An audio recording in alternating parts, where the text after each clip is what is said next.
Bonjour à tous. Aujourd'hui, on va s'intéresser de très près à un maillon absolument vital de notre chaîne de soins locale.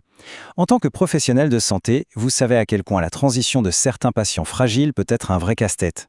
Eh bien, dans ce décryptage, on va voir précisément comment on peut sécuriser ce parcours au quotidien en faisant le lien entre la ville et l'hôpital. Au programme, on va d'abord se pencher sur des situations cliniques complexes, ensuite on verra le rôle clé du SMR, on passera en revue ses objectifs, son plateau technique, et on terminera bien sûr par l'accompagnement pluridisciplinaire. C'est parti. Première partie donc, les défis quotidiens des soins à domicile face aux situations cliniques complexes. Pour bien comprendre, prenons des cas hyper concrets que vous croisez tous les jours. Imaginez Monsieur X. Il vient tout juste de sortir des urgences après une décompensation cardiaque. Il est rentré chez lui, mais bon, soyons honnêtes, la surveillance à domicile reste super délicate, et ce, même avec vos passages infirmiers réguliers. C'est le genre de situation qui reste toujours un peu sur le fil du rasoir, n'est-ce pas? Ou alors, prenez Madame T. Elle vit seule, elle a fait une mauvaise chute, et bim, fracture vertébrale. Elle a été prise en charge, puis renvoyée chez elle. Mais voilà, l'antalgie n'est pas parfaite, elle a mal, et avec son corset, le maintien à domicile devient vite un vrai casse-tête pendant toute la durée de sa convalescence. Et puis, on a des cas comme Madame V. Elle nous fait un érysipèle à la jambe. Médicalement parlant, ce n'est pas une urgence absolue, mais elle est d'une extrême fragilité et son entourage est bien, totalement inexistant. Du coup, vous aimeriez vraiment qu'on puisse la surveiller de près pendant 2 ou 3 jours, juste le temps de bien démarrer son antibiothérapie en toute sécurité. Bref, ces 3 scénarios nous amènent tous à la même question fondamentale. Comment est-ce qu'on sécurise concrètement la transition de ces patients fragiles vers leur domicile? Parce qu'on voit bien qu'il nous manque une marche entre le lit d'hôpital aigu et le retour total à la maison. Et c'est exactement là qu'on aborde notre deuxième point, le rôle clé du SMR pour combler ce fameux fossé des soins. Vous le savez, l'une des missions principales de la CPTS Breil et Brel, c'est justement de faire le lien, de créer un véritable pont entre les professionnels de santé de ville et l'hôpital. C'est absolument crucial pour éviter ces ruptures de prise en charge pour des patients comme Monsieur X ou Madame T.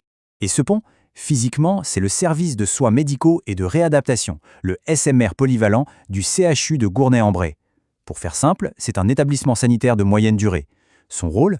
Offrir une prise en charge globale et coordonnée à des patients de 18 ans et plus qui ont vraiment besoin de soins médicaux continus et d'une réadaptation pluridisciplinaire. Attention, il y a une nuance très importante ici sur le profil des patients. Le SMR est là pour accueillir des patients atteints de pathologies chroniques variées. Mais la clé, c'est qu'ils ne doivent pas avoir besoin d'une réadaptation qui serait trop complexe ou intensive. On est vraiment sur de la consolidation, de l'accompagnement post-aigu.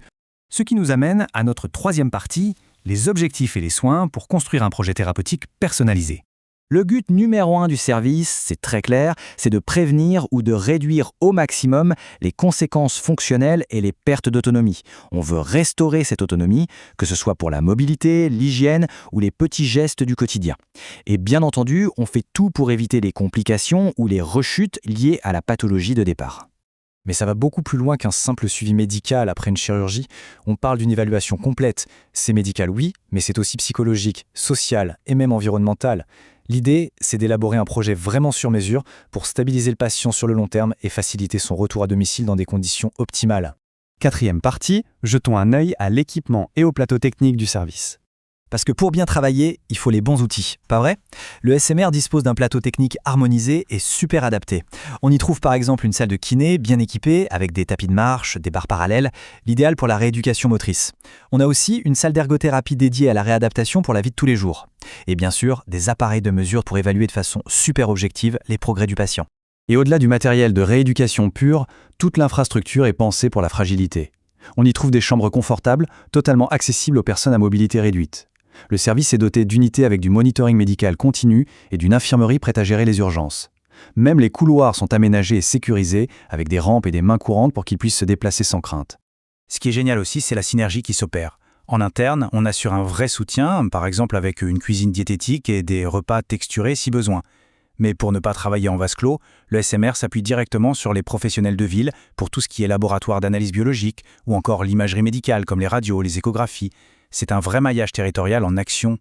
Enfin, cinquième et dernière partie de cette présentation, l'accompagnement pluridisciplinaire.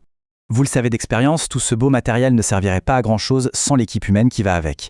Le SMR s'appuie sur une équipe pluridisciplinaire complète et hyper compétente. C'est vraiment cette diversité d'expertise qui permet de garantir une approche du patient qui soit globale, totalement sécurisée et de haute qualité. Et pour diriger tout ce petit monde, la responsabilité médicale du service est confiée à un praticien hospitalier gériatre. Et ça change tout. Avoir un médecin spécialiste de la gériatrie aux commandes, c'est l'assurance d'un leadership médical parfaitement calibré pour répondre aux complexités d'une population qui est souvent âgée et extrêmement fragile. Au final, quand on prend un peu de recul sur toutes ces ressources mises en place, ça donne vraiment à réfléchir. En utilisant activement ce type de parcours de soins parfaitement intégré entre la ville et l'hôpital, on se rend compte qu'on peut littéralement changer la trajectoire de nos patients complexes. Alors, comment est-ce que cette dynamique collaborative va redéfinir la gestion des maladies chroniques sur notre territoire dans les années à venir ? C'est le défi passionnant qui nous attend tous.